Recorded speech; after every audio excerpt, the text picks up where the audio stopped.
Invest in you. Welcome back. Welcome back. It is a Wicked Wednesday show. You're watching Liquid Lunch on Newsmax TV. I'm John Tobacco. We're coming to you today live, and I say it every single day. You know it. From 12 to 2 Eastern, Monday to Friday, from the Cuestion Tequilla studios. And once in a while I say we're well fortified. Once in a while I say we're running a little low. I got to reach out to Jason, the CEO of Cuestion. And very once in a while, he actually shows up. And joining us today on set is the CEO of Cuestion Tequilla, Jason Fandrich. Wow. Jay, thank you for joining us. Thank you for refortifying us with a huge shipment last night that you personally delivered. Thank you. Well, I keep getting these messages that you guys drink all the tequila every time I bring it in. So I went down to Mexico. I didn't go to Mexico. I went to New Orleans, grabbed 3 cases, and flew it up here for you for this grand opening of your studio, which is absolutely beautiful, by the way. I don't know if you noticed in the new studio, but we have the Cuestion Tequila bottle as our desk. I love it. This is our rendition of it. Looks wonderful.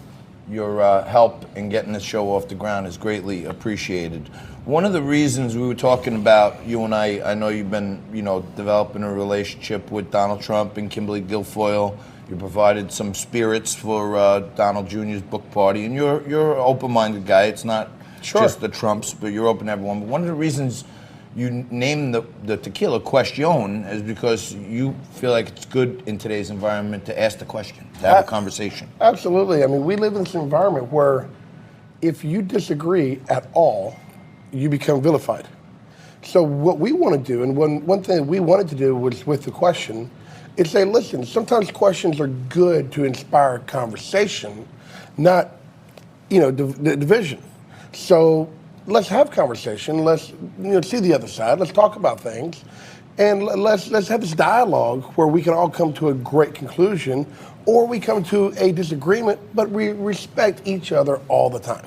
Jason, first of all, thanks for the tequila. You No, make a my phenomenal pleasure. product. And Thank you. by the way, every time you're on here, I'm going to ask you the same question Go because ahead. it's the question that I get asked every time you're on here, Okay. or every time people listen to John and me talk about how great this tequila is. When will people be able to go into their local bar and order a Cuestion and lime? People are asking constantly, where can I get it? Where can I get it? Well, hopefully the guy that hopefully the distribution companies here in New York will be picking us up probably in January. All right. What about across the country? I mean, there's this national show going 70 million homes we are every single day, working 40 million on phones. a distribution deal. We're working on a private equity deal, and if everything goes well, 2020 will be the year of Cuestion. Wow. Nationwide. That's tremendous. So do you pronounce it Cuestion like John does, or you pronounce it Question? Well, I pronounce it Cuestion, and then I pronounce it Cuestion. Sometimes I raise a pinky, sometimes I don't. Cuestion. And but my partner in Mexico, who I founded this tequila with, Jose. Jose de Jesus. No, excuse me. Jesus, yeah. He calls it Cuestion. All right, so And so I figure if the guy in It Mexico sounds calls it better, Cuestion, guys. I'm the marketing guy. You know what I mean? It sounds better when I put a little accentuation on it. Cuestion Tequila Studios. It sounds better. You know what I mean? all right, Jason. I'll say it however you want. A lot of Actually, people. you said however you want. All right, you heard it here. A lot of people don't know the question, how Cuestion came about, largely as an answer to a question. But 10 years ago, you were asking some very important questions, not only to yourself, but anyone you encountered. And then you hooked up with Jose de Jesus, and you guys founded this tequila. Tell us how your personal journey of self-exploration led to this delicious beverage, which I would very much like a bit of right now. Well, Frank, I've been an entrepreneur my whole life.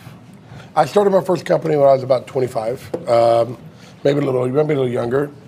We been in the medical industry, been in bars, restaurants, construction, development. These are the things I did because I found interesting. I was in the music business up in Nashville. We were managing a few artists, doing a few things, and then all of a sudden, boss. Ooh, thank you. This is the special Blanco. This is the Blanco question. Very nice. Very nice. But anyway, so I had started to move from the music industry over into the beverage industry. And I didn't know how that was going to be. And then I was in Mexico with my mother, and we went to a tequila tasting. Love you, Mom. Happy Thanksgiving. But anyway, and she said, hey, let's go taste some tequila. So we went. I started talking to these guys. Your mom sounds like Frank's mom and my mom. That's true. Absolutely. So I was drinking product. that I've never tasted before. That was so good, so smooth, so nice to enjoy, that we couldn't get in the U.S. And so I just asked the guy. I said, how do you do this? He said, oh, it's the process. I said, okay. Let me know. I gave him my card. I said, let me know if you just want to do anything. If you need any help, let me know. He calls me up 6 weeks later and says, I want to make my own tequila. I said, well, what can I do? And then boom, it was born. And he says, become my partner. Wow. Wow. And that's what you do. So, Jason, a lot of people drink tequila regularly.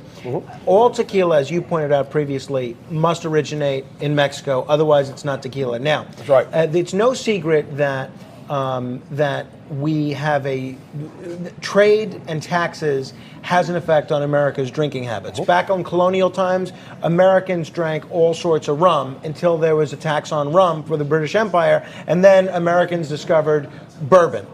Same thing where they were drinking all sorts of tea, and then they put a tax on tea, and then they discovered coffee.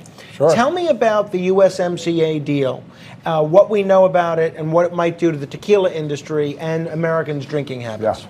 Well, I mean, listen, we understand that our government needs to do what it needs to do to protect our industries and to make sure other countries, follow in line or really work with us.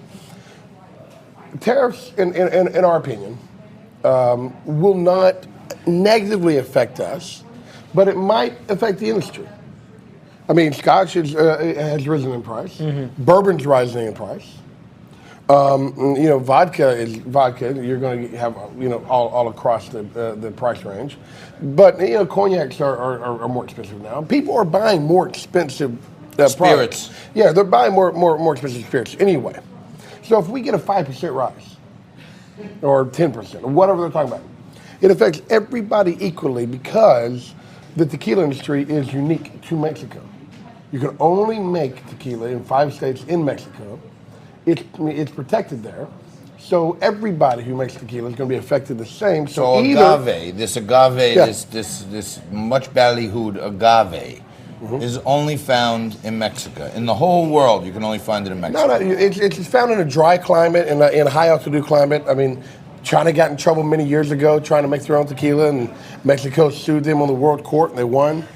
Mexico, the country of Mexico actually owns... They own the trademark. Trademark on tequila. Yes, it's a world trademark. Wow, that's just amazing. Just like cognac is in France, or champagne. Or bourbon in America.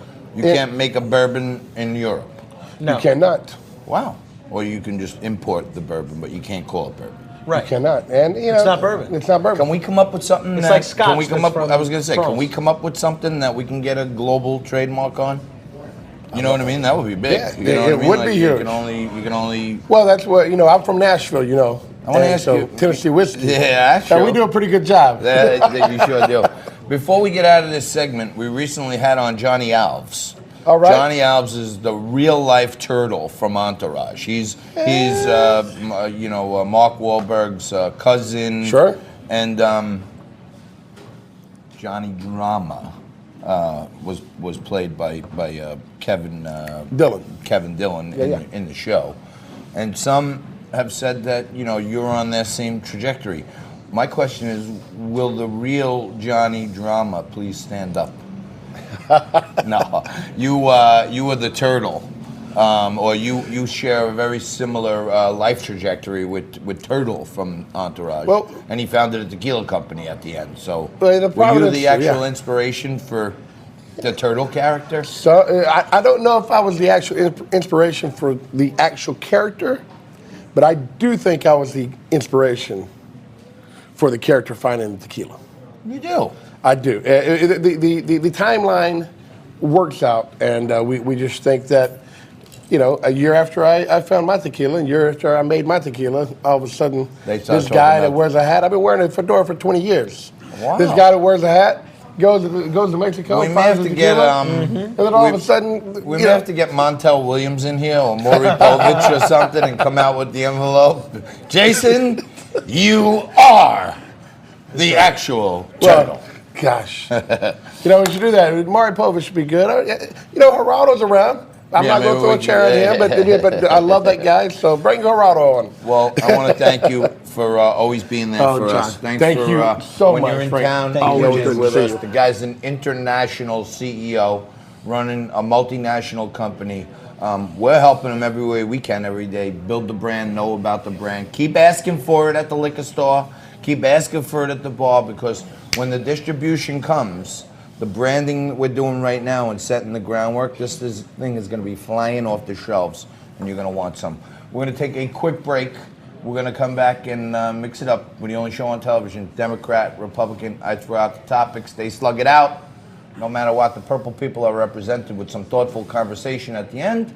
We shake hands with our friends. Today we'll have a little antipasto and a Cuestion Tequilla. You mix yourself up a cold one and stay right there. Coming back right after this.